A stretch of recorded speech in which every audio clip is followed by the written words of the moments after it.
And the children are so traumatized. You know, the first time they went to a playground in 5 years, my aunt was telling me, they just sat there. They didn't know how to slide or swing or do anything. She had to, like, push them onto the playground so they would play. School recently started. They're so anxious. They have huge separation anxiety. Every day they cry thinking, you know, because back in Syria, their school was bombed. They watched their teacher being carried out in pieces in front of them and their classmates. So they're always living in anxiety that that would happen to them. So they're constantly reassuring the children that they're going to be okay, that they will see their mom and dad after school. Unreal. And yes. That visual, we think of our children here in the United States, and to think that a child in Turkey doesn't even know how to slide down a slide because it's been so long that some little one has been on a playground. And that is why this issue is so important, especially, you know, on the campaign trail and seeing how these candidates, potential presidents, would handle the situation in Syria. You were at that town hall with Jeb Bush. You met with him again recently this week at another town hall. What do you make of his response to you solving the crisis? Are you satisfied, too, with his answer?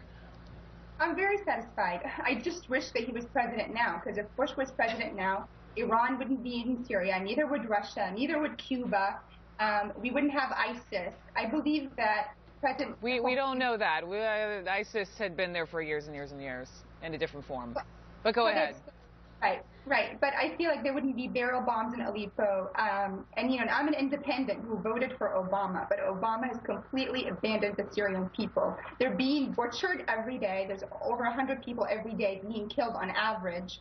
And I feel that Governor Bush has outlined a strategy to enforce a no-fly zone and to provide a safe refuge. You know, we have this refugee crisis, and we have to hit the root of it. And the root is Assad, the barrel bombs in Russia.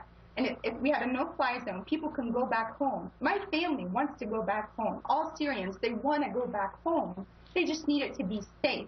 So nobody, you know, everyone is addressing the refugee crisis. Why don't we address the problem of the crisis? And that's Assad, ISIS, now.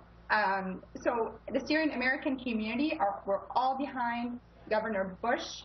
He knows what's going on, and we're rooting for him, and we'll be behind him to get him elected. Okay. My heart goes out to you and your family, and I hope we stay in close contact. I want to hear how your family members are doing, both, of course, in Aleppo, but also in Turkey. Nora Bure, thank you so much. Thank you for having me.